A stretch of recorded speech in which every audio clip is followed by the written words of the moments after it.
Bagian ketiga dari 4 proses yang akan kita pelajari. Proses pertama sudah pencernaan, proses kedua sudah yaitu penyerapan, dan proses ketiga yang akan kita pelajari adalah proses penggunaan atau utilisasi. Nah, di sini kita harus perhatikan ada catatan note-nya itu bahwa ketika mau digunakan berarti proses pertama itu dianggap berhasil, proses kedua itu dianggap berhasil gitu ya.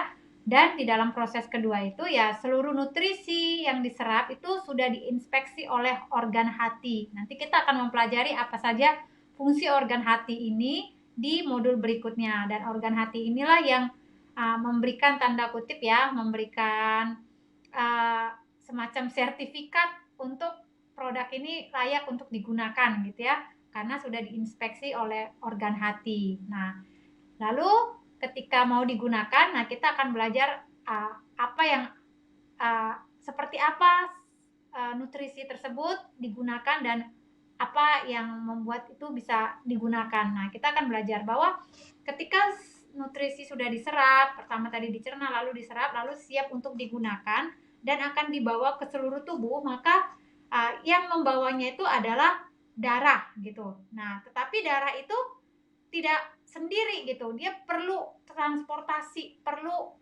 alat angkutnya. Nah, alat angkutnya itu disebut apa? Sistem darah gitu kan, dan sistem pembuluh darah.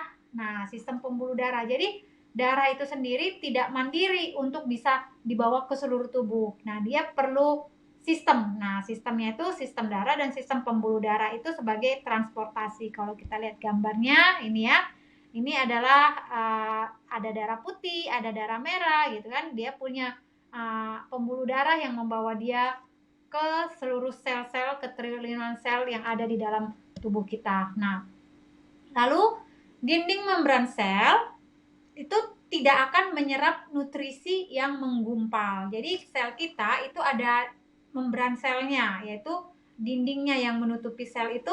Nah, dia tidak akan menyerap nutrisi yang menggumpal gitu. Kenapa? Karena yang menggumpal itu akan menghambat transportasi. Karena kan misalnya gitu ya, kan nutrisi itu harus larut, harus diserap oleh seluruh tubuh. Lalu kalau tiba-tiba menggumpal, menumpuk di salah satu tempat, nah itu membran sel itu kan partikelnya sangat kecil gitu.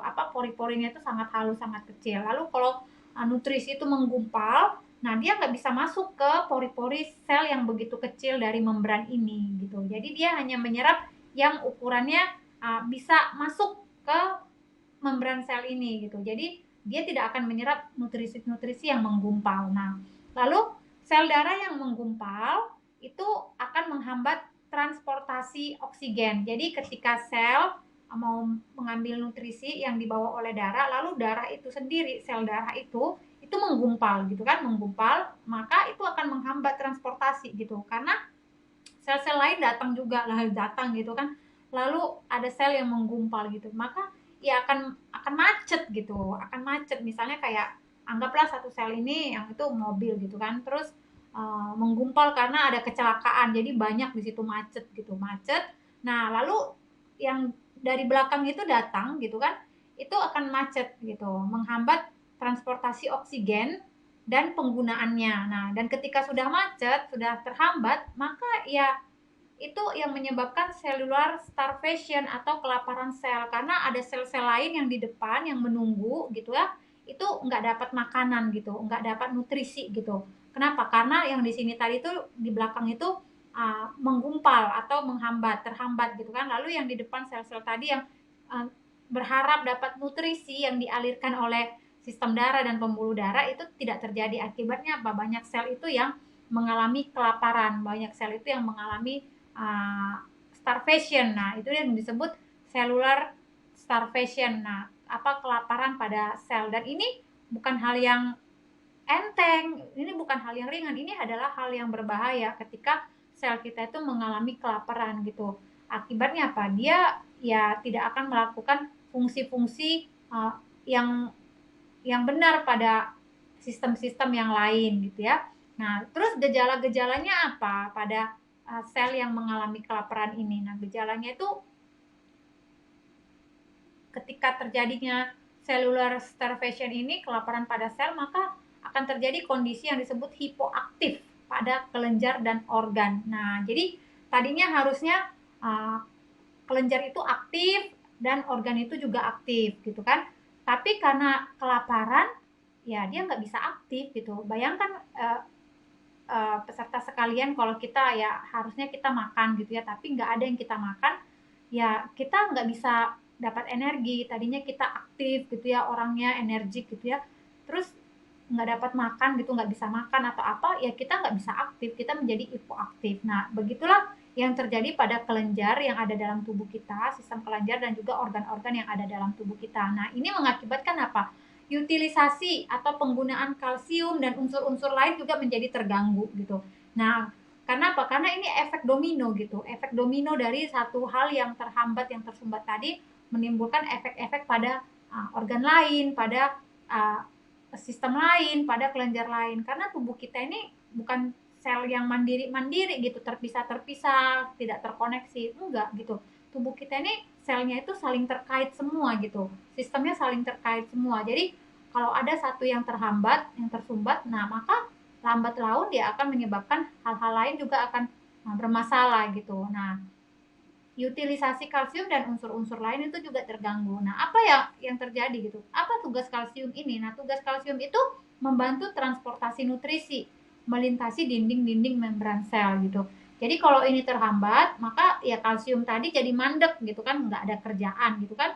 Lalu akibatnya apa ya? Dia tidak bisa menghantarkan nutrisi gitu untuk melintasi dinding-dinding membran sel tadi. Jadi tugasnya jadi tidak tercapai gitu. Nah, lalu ketika hipoaktif pada kelenjar, misalnya kelenjar tiroid ya itu akan memperlambat atau memberhentikan penggunaan kalsium, karena kalsium di dalam tubuh kita ini itu udah ada gitu, udah cukup gitu kan.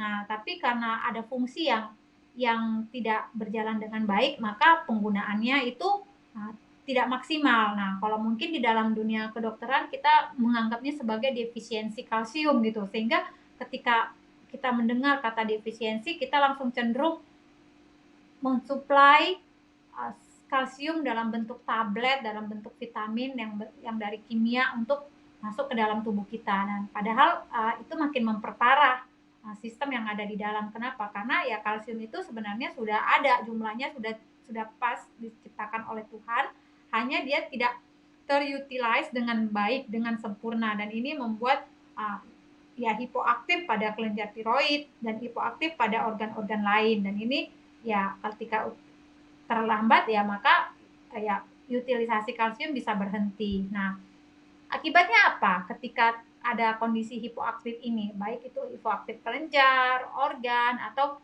akhirnya hipoaktif dari utilisasi kalsium, efeknya apa? Nah, kita kehilangan energi pada sistem-sistem tubuh gitu. Kenapa? Karena sel tadi yang berjumlah triliunan sel itu yang ada di dalam tubuh kita, dia tidak dapat energi untuk melakukan sistemnya. Akibatnya apa? Sel tisu itu melemah setiap hari melemah, setiap hari melemah. Kita makan, tapi ternyata tersumbat, tidak teralirkan dengan baik. Dan ya by the time perlahan-lahan itu ya banyak tisu-tisu yang melemah, banyak sel-sel yang melemah dari satu tisu ke tisu yang lain, dari satu organ ke organ yang lain. Nah, ini yang akan terjadi, kita hilang energi. Nah, ketika hilang energi atau bahan bakar ya kita nggak bisa kerja, kita nggak bisa jalan, kita nggak bisa beraktivitas gitu ya sel itu gitu. Lalu setelah itu apa? Hilang otot pada tisu. Nah, otot ini nanti kita pelajari di modul berikutnya gitu ya. Kehilangan otot pada tisu. Karena sifat otot ini kan menjaga, mensupport, mensustain organ-organ, lalu mensustain tubuh gitu. Jadi ketika sel itu melemah, maka otot-otot itu juga melemah gitu. Dan ini akan memperparah kondisi, ini akan memperburuk kondisi. Nah, lalu paling parahnya setelah hal ini terjadi apa? Ketika kita tidak mengutilize kalsium dengan baik, tidak mengutilize nutrisi dengan baik karena ada sumbatan-sumbatan tadi, akibatnya apa? Kalau terus kita biarkan berjalannya waktu, lalu kita treatment dengan cara yang salah, maka akan terjadi namanya kematian. Nah, ini adalah hal yang terakhir, yang dimana sel itu tidak survive. Dari cellular starvation tidak survive, maka akan menimbulkan kematian.